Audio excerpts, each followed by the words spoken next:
What's going on, guys? I'm Mark II from Techno Buffalo, and Apple on Monday introduced iOS 9, which includes a lot of big new features, namely the addition of a smarter Siri. With the first beta already available, we've had the chance to take Apple's new OS for a spin and have our first look right here. Siri got a bit of a design change in iOS 9, so she looks how she does on the Apple Watch, along with a new proactive feature that will suggest relevant people, suggested apps, nearby places, and more depending on your preferences and usage throughout the day. The new, more proactive Siri is contextually aware and can offer you more information than ever. For example, if you run every morning, Siri can offer music to listen to when you plug in your headphones. The music is context sensitive and is dependent on the time and place, so if you're at the gym working out, it'll play music with an upbeat tempo to get you hyped up for your workout. Proactive will even tell you when to leave for an event based on traffic and make a suggestion for who might be calling from that unknown number. With iOS 9, there's also a brand new search window when swiping to the left of the home screen, which offers commonly used apps, contacts, one-tap links to nearby locations, and breaking news. You'll also see what's in the news based on your location, so you're always up to date with what's happening in your community. Not only that, but Siri now powers a more intelligent search. In the new search bar, you can search for sports scores and weather, and she'll also provide stocks, calculations, and conversions, and search deep within your apps. You can also ask her to search through your photos, show me photos I took in San Francisco, and those images will pop up. Double pressing the home button now gives you a new look to the app switcher, giving users card-like overview to their opened apps. It doesn't appear to offer much more, at least functionality, compared to the current app switcher in iOS 8, but it does look pretty and seems to be a much smoother experience compared to the current methods of card. The Notes app also got major improvements with brand new formatting options, photos, checklist options, and drawing and sketching tools.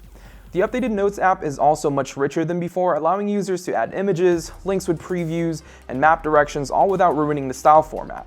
It makes the Note application a much more powerful experience and something you might actually want to use.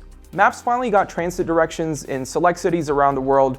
Transit will show you lines and stations right from within Maps. Siri is also integrated into Transit, which means we can finally ask Siri how to get to a certain location via Transit option.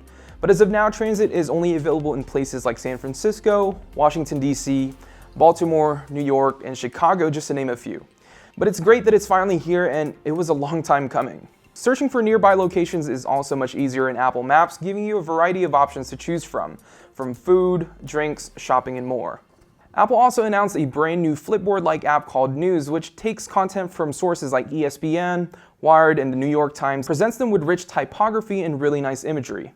With a new news app, the more you read, the more personalized the news app becomes, which means you'll see more articles that are more tailored to you. The app isn't available in the first public beta on our iPhone, though from what Apple showed us at WWDC, it does look really nice. The iPad got some love in iOS 9 as well, including true multitasking and a brand new QuickType keyboard. The new multitasking feature includes something known as slide over, which means you can bring smaller versions of the apps like Notes, Mail, and Messages with a quick gestures right beside the Safari app. There's also split view, which allows users to put two apps next to each other, something we've seen in competing tablets already. Additionally, there's a picture-in-picture feature that'll allow you to keep watching videos while you jump into another app. While most of these new features are available for most iPads, split view is only available for the iPad Air 2. Apple also decided to ditch the name Passbook and replace it with Wallet, which makes more sense since Apple added store credit and debit cards alongside your other cards. And security has been ramped up in iOS with the introduction of a 6-digit passcode. The passcode you use on your Touch ID enabled iPhone and iPad will now have 6 digits instead of 4. If you use Touch ID, it's a change you'll hardly notice, but it's now much harder to crack your device with 1 million possible combinations.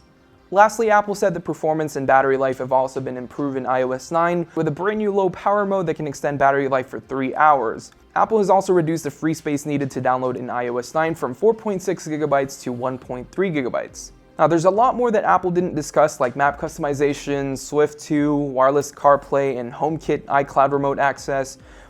This is just the first beta of iOS 9, so there could be changes in future updates, from UI changes to feature changes. But if you guys are interested in trying out the iOS 9 beta, Apple is launching a public beta of iOS 9, which will start in July and will be available for everyone else around fall.